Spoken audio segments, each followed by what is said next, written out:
Bonjour les loulous et les loulous, bienvenue à la tour des anges. Nous sommes le lundi 8 mai. 8 mai.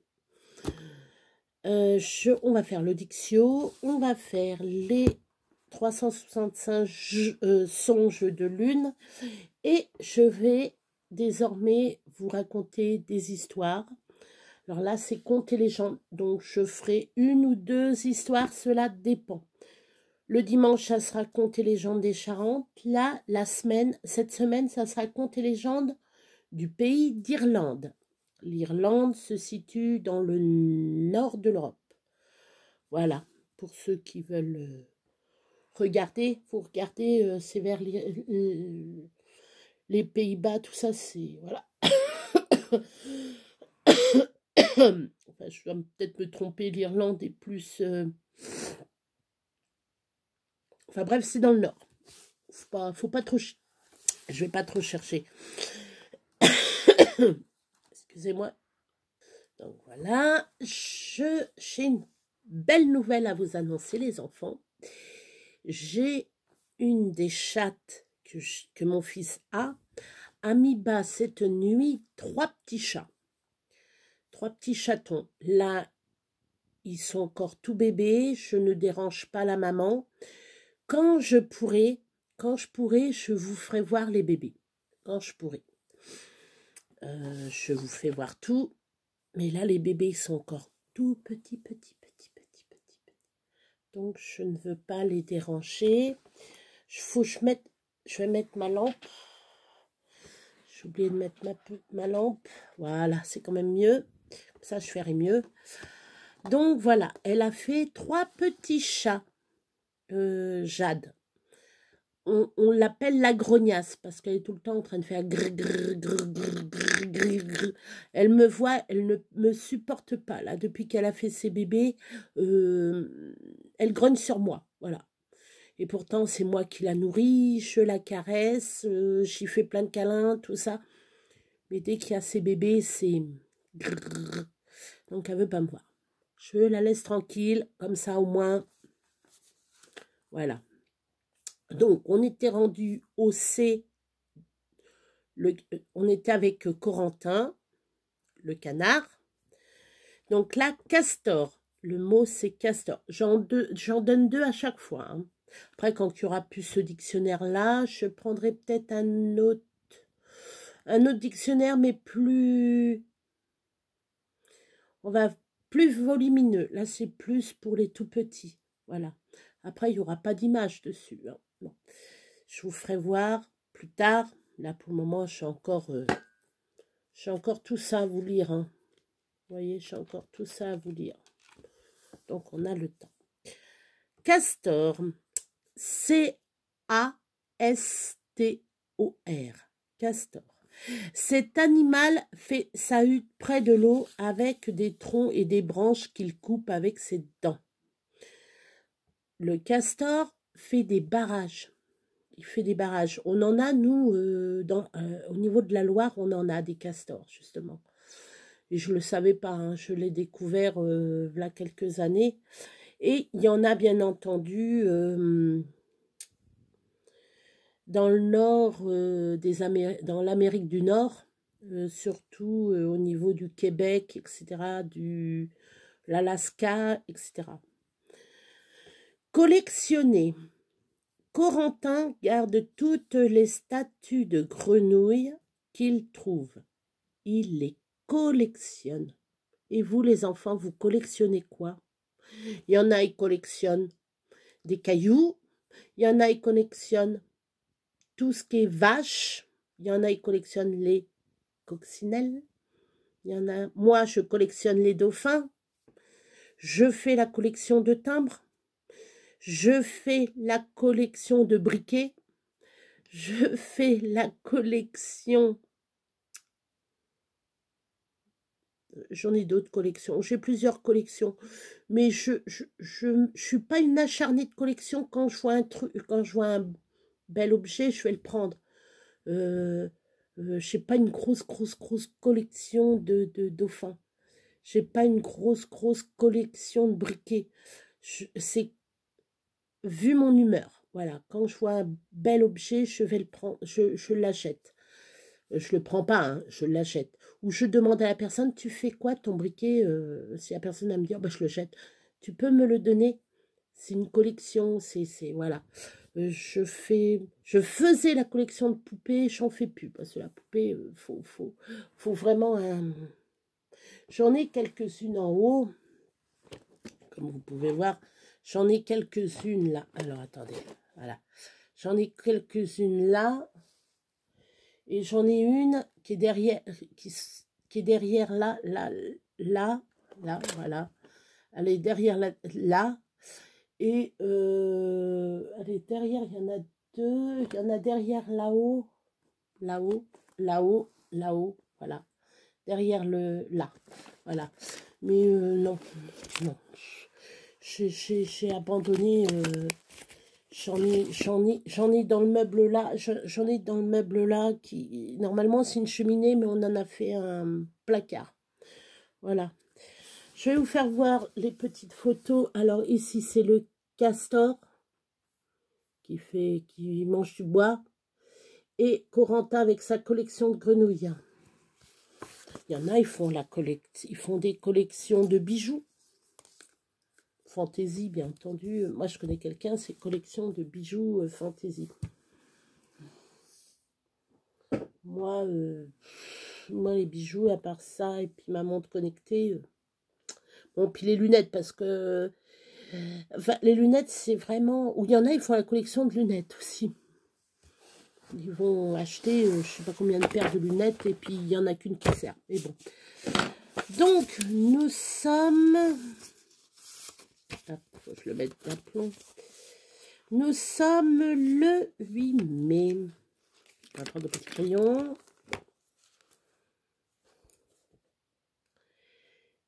Alors, nous, on a eu de la pluie hier. Et là, aujourd'hui, c'est gris. Le temps est gris. Voilà, les enfants. Je vous le dis, parce qu'on va parler du temps. Quel temps! Quel vilain temps, se plaint la jolie pensée. La pluie ne cesse de tomber sur le velours de ma jupe et lui ôte son éclat. Quel mauvais temps, pleure la rose. Mes pétales sont parsemés de 1000 gouttelettes multicolores. Elles me rendent plus jolie. Certes, mais mon doux parfum ne peut s'exhaler sans les chauds rayons du soleil. Quel beau temps! Fredonne le petit escargot. Je glisse en souplesse sur les feuilles humides. Mais un oiseau passe, il enlève le petit escargot et le mange. Le soleil, lui, à nouveau. Oh, l'oiseau a mangé l'escargot. C'est pas gentil, ça. Voilà. Il y en a, ils collectionnent, ils font beaucoup de collections. Il y en a, c'est collection de jouets. Voilà, voilà. Alors, je vais regarder. Ah oui, c'est vraiment des petites...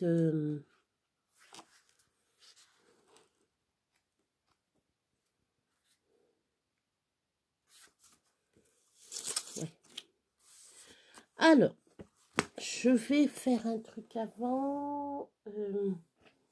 Hop. Ma boîte à cadeaux. Alors, on va prendre quoi? Je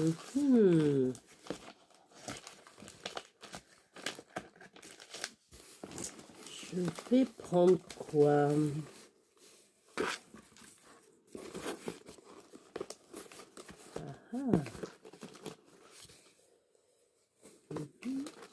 J'ai retrouvé ça.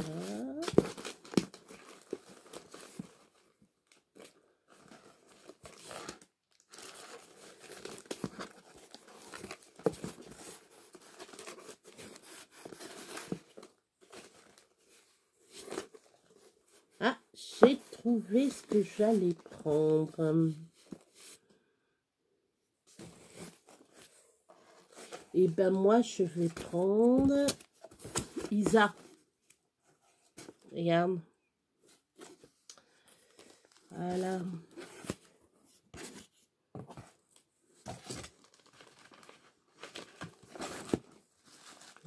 Les cadeaux de Maryse. Voilà. Ah oui, ça c'est ma boîte à cadeaux. Mais bientôt, il faudra que je change ma boîte à cadeaux. Donc, Isa. J'ai ton petit... Par contre, je vais mettre... Alors...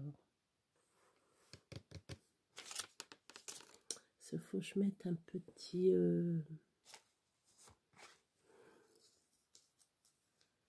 Ah ben non, c'est pas un timbre. Alors attends, je vais le remettre.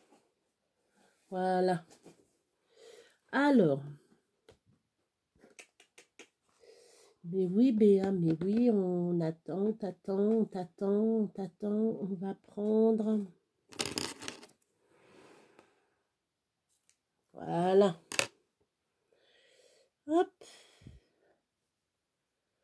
On m'attend.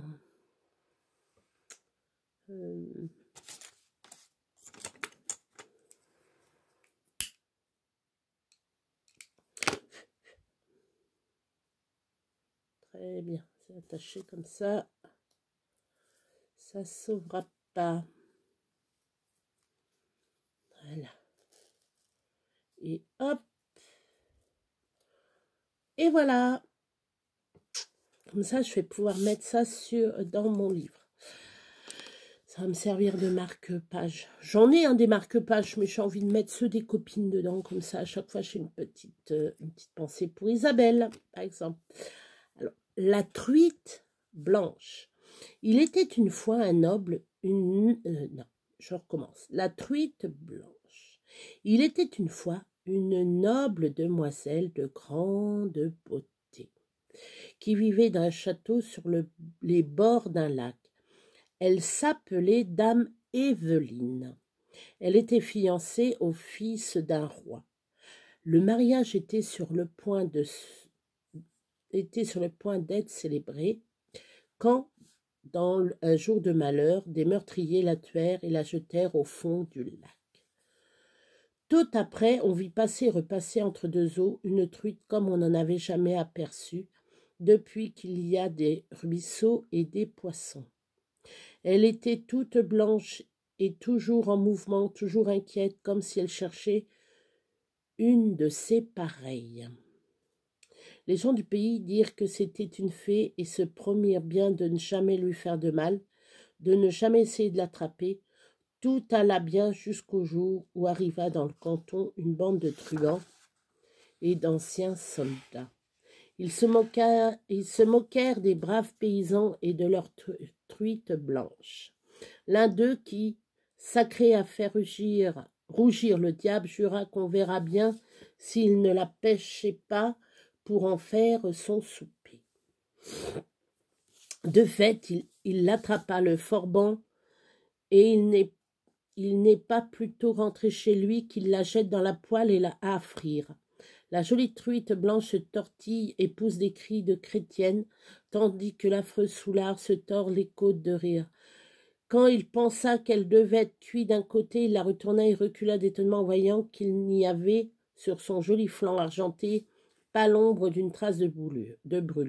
« Bon, grogna-t-il, je la retournerai tout à l'heure, elle ne perdra rien pour attendre. » Au bout d'un temps voulu, il voulut la retourner en dépit des cris humains, et ce côté-ci paraissait tout aussi frais et miroitant que l'autre.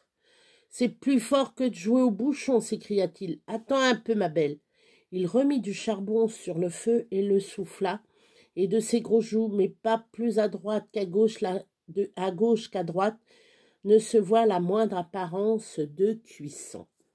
« Bah, ma Blanchette, s'écria-t-il, tu fais des façons, mais tu as beau faire ta mijaurée. Mais avis que tu es dès maintenant un morceau de roi. » La tenant fixe sur sa fourchette, il prend son couteau pour découper une anguillette, mais à peine la pointe a-t-elle été entamée la peau d'argent d'un cri déchirant fend l'air que la La truite blanche, hors de la poêle, bondit et retombe au beau milieu de la chambre, sous la forme d'une demoiselle, la plus jolie qu'on ait jamais vue, tout de blanc vêtue, ses épais cheveux blonds cerclés d'or avec un fin ruisselet de sang qui glissait le long de son bras. « Voilà la blessure que tu m'as faite, monstre, que tu es. Ne pouvais-tu me laisser dans le lac au lieu de m'empêcher de faire mon devoir ?» Le misérable tremblait comme un chien dans un sac mouillé. Bredouillant demanda pardon, disant ne point savoir qu'elle faisait son devoir, autrement dire qu'elle allait à confesse.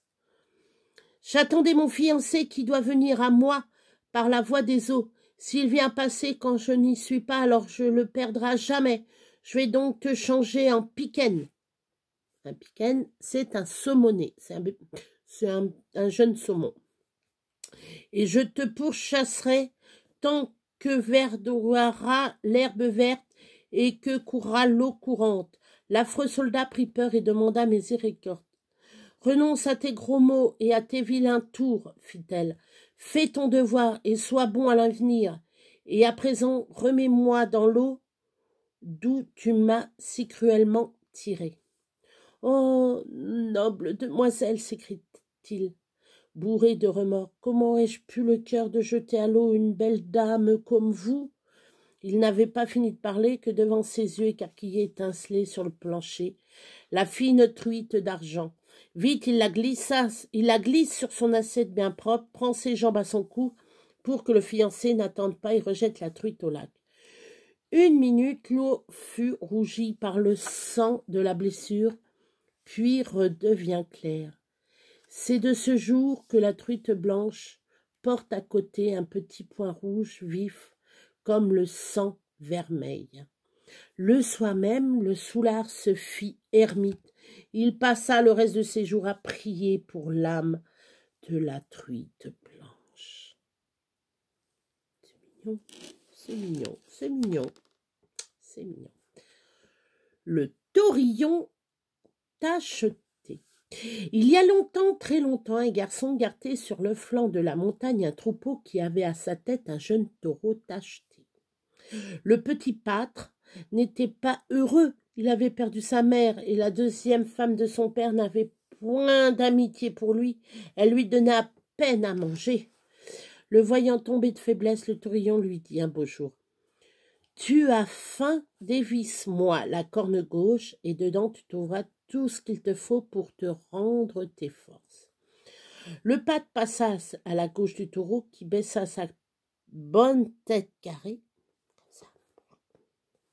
La corne gauche, lui vint tout de suite à la main. Il n'eut plus qu'à tirer à manger et à boire. Et ma foi, une petite nappe blanche pour étendre sur l'herbe. Quand il eut mangé son content, il remit à sa place le napperon bien plié, revissa la corne.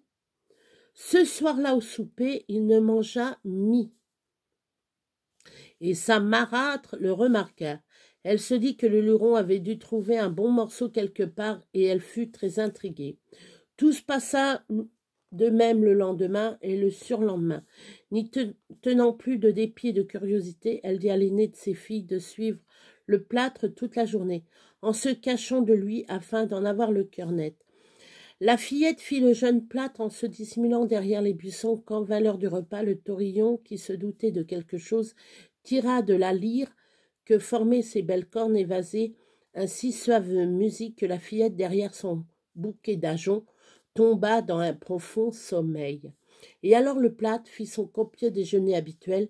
Il ne toucha pas au grossier souper du soir, et la marâtre, qui n'avait pu rien apprendre par sa fille, fut fort dépitée. Le lendemain, elle envoya sa seconde fille, avec les mêmes recommandations, et pour la même raison, le résultat fut nul comme avant. Le surlendemain, elle donna la même commission à sa troisième fille. La berçante musique du taurillon lui en dormit bien les 2 yeux, qu'elle avait comme tout le monde au visage, mais elle n'eut pas la vertu de fermer le 3e petit œil qu'elle portait juste au milieu du front, de sorte qu'elle put suivre le manège du taurillon et du petit ami qu'il nourrissait. Quand elle apprit la marade tua un coq, barbouilla son lit et ses lèvres de sang frais, appela son mari et lui dit, en gémissant, qu'elle était à 2 doigts de la mort et que seule pourrait la sauver une tranche bien rôtie du taurillon tacheté qui rentrait le soir toujours en tête du troupeau. Sur l'heure, le mari posta 2 assommeurs de chaque côté de la porte de l'étable. Le taurillon, ayant dit au jeune vacher de s'arranger pour qu'une autre bête passe devant lui, c'est elle qui fut abattue. On porta aussitôt un morceau rôti à la malade, qui, croyant mort dans la chair de son ennemi, le taurillon tacheté recouvra la santé. Elle retomba malade le lendemain, en s'apercevant qu'elle avait été échouée. Elle rejoua la même comédie et fit poster 2 bouchers à la porte de l'étable. Cette fois, le taurillon fut moins patient et rentra à la tête du troupeau. Il fonça sur les assommeurs et les transperça de ses cornes. Disant alors au pâtre de sauter sur son dos, il s'ouvrit passage dans le troupeau, traversa la lande au galop et courut se réfugier dans un bois sauvage. Au point du jour, il dit à son compagnon de manger tout son comptant, à son habitude, et de revisser la corne avec plus de soin que jamais, car il lui restait à régler un vieux compte avec un taureau de sa connaissance. Ce qui m'agace, c'est que j'ai encore des moucherons. Bref. Aujourd'hui, ajouta-t-il, je le mettrai en fuite, mais demain à midi, c'est lui qui me tuera. Alors tu découperas sur toute la longueur de mon ventre une étroite lanière blanche, et sur toute la largeur de mon dos, jusqu'au bout de ma queue, une étroite lanière tachetée. Tu t'en feras une ceinture, et toutes les fois que tu sentiras un danger, tu penseras à moi. Tu étreindras de tes mains lanière blanche et lanière tachetée, et toute ma force passera dans tes bras. Ainsi fut fait, et quand le beau taurillon vaincu fut étendu sur la lande, le pâtre s'approcha, le cœur lourd, le couteau lui tomba des mains. Quand il vit que son ami n'était pas encore trépassé, mais fixait sur lui son gros œil troublé. « Hâte-toi de m'obéir, sinon tu seras tué toi-même. » Le pâtre prit son couteau, mais sa main tremblait tellement qu'il ne pouvait entailler la peau du taureau. Une 2e fois, la bête mourante le pressa d'agir, mais en vain. Une 3e fois, il l'adjura d'obéir pour leur bien à tous les 2, et une grosse larme roula sur le fanon de l'agonisant. Refoulant ses pleurs, le pâtre fit ce qui lui était prescrit, et voyant son ami sans vie, il saisit les lanières autour de sa taille et s'éloignant vers le couchant, triste mais confiant, en quête d'une nouvelle vie. Alors là, je vais vous lire la suite. Le pâtre aux 2 lanières. Après avoir perdu son ami le taureau tacheté, le pâtre alla chercher de l'ouvrage dans les pays de l'Ouest.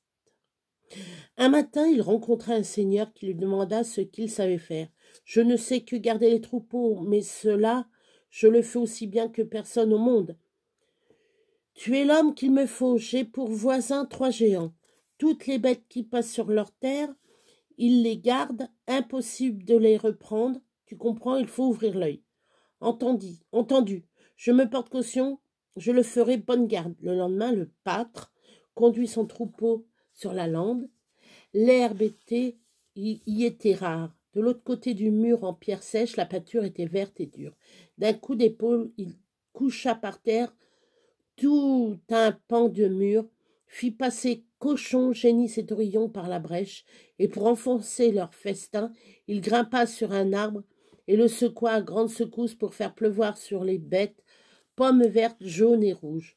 Sur ce parut un géant qui lui dit, plutôt goguenard, « Viens, ça, tu es bien gros pour une bouchée et tu es bien petit pour 2 bouchées, mais je saurai m'y prendre. Viens tâter de mes dents froides. » Ne fais pas le malin, riposta le jeune pâtre. Il peut arriver que je descende trop tôt pour ton bien.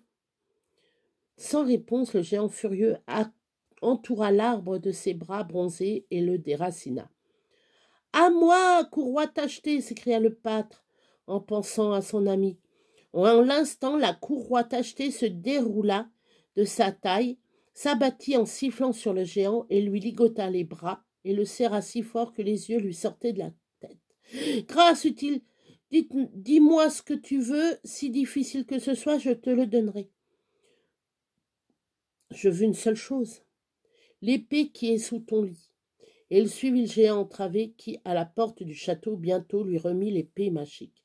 « Elle peut traverser le chêne le plus dur et le plus noueux. Je n'en vois pas de plus noueux ni de plus dur que toi, » répliqua le garçon. Et d'un seul coup de lame, il envoya l'horrible tête rouler à 7 basses de là. Ce soir, à l'heure de la traite, les vaches eurent tant de lait qu'on ne savait où les mettre, et 2 tonneliers durent besogner pour fabriquer seaux et jattes. Le lendemain, dans la direction du 2e château, le pâtre abattit un nouveau pan de mur, poussa son troupeau sur l'herbe grasse et monta sur un gros prunier.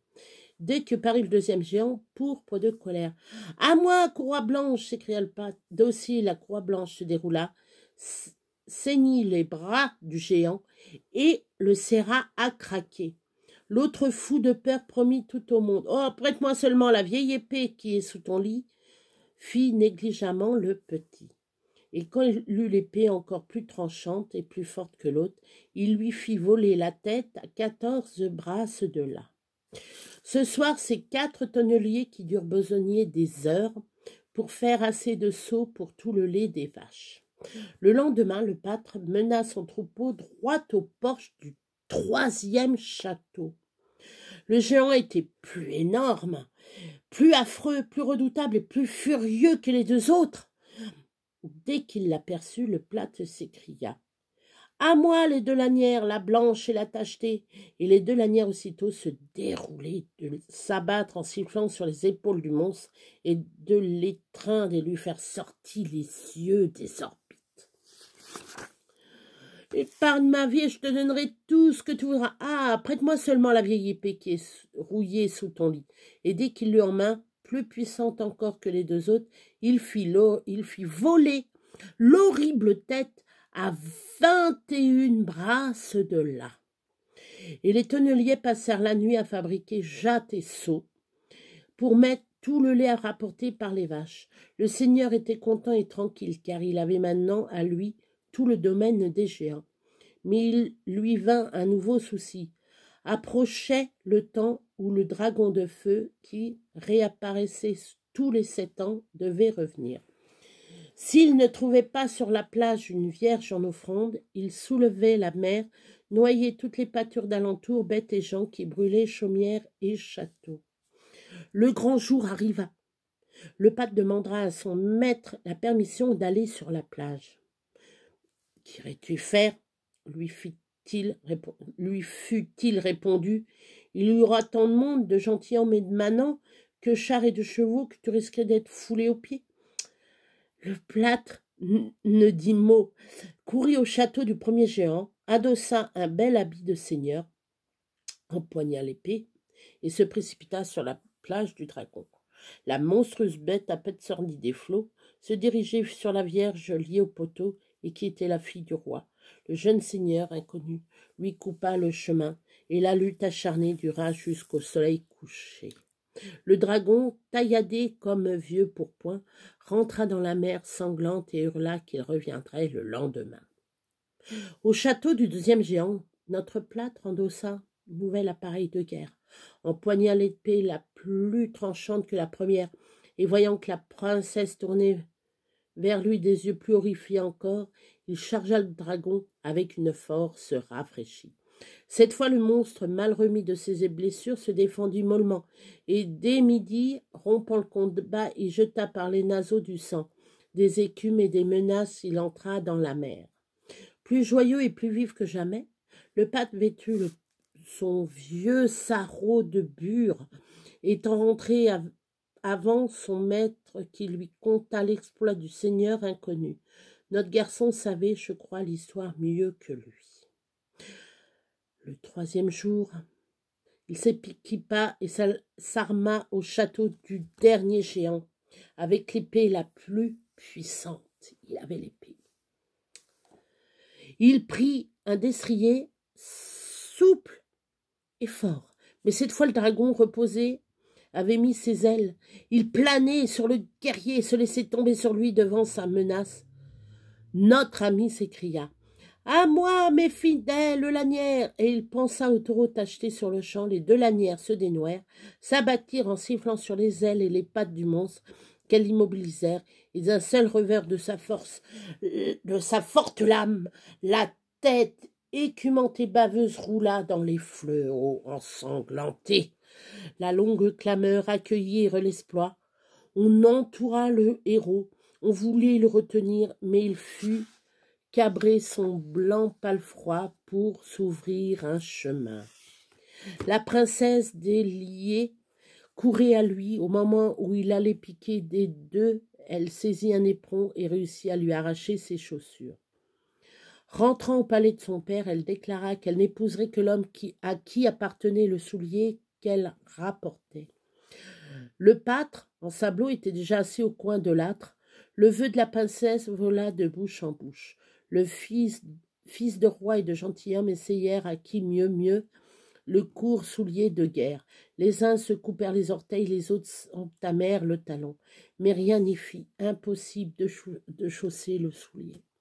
Désespérée, la princesse décida de le faire essayer par Jean de Touran. Des soldats le portaient de demeure en demeure. On arriva chez le maître du pâtre. Tous les hommes en vain tendirent leurs pieds lui restaient sur un escabeau au coin du feu. Il fut le dernier à qui l'on offrit le soulier. « Allons ton pied !» Et le pied lui allait comme un gant. On voulait l'entraîner. « Attendez que je m'habille !» Il lui glissa des mains, courut chez les géants, ouvrit le coffre aux parures et se revêtit du plus beau vêtement. Il était comme un prince. La fille du roi lui donna sa main. La noce dura 3 jours et 3 nuits. Voilà. 3 petites histoires. J'avais dit que 2. Mais comme c'est la suite, c'était très sympa. Donc demain, on en refera. Demain. On vous refera des petites... je vous referai de la lecture. Voilà. Je vais le mettre là. Voilà, j'espère que ça vous a plu, les enfants. Je vous dis à demain. Je vous fais 1000 bisous. Au revoir, les petits loups et louloutes. Les petits loulous et louloutes. Voilà. Et bonne nuit, les petits.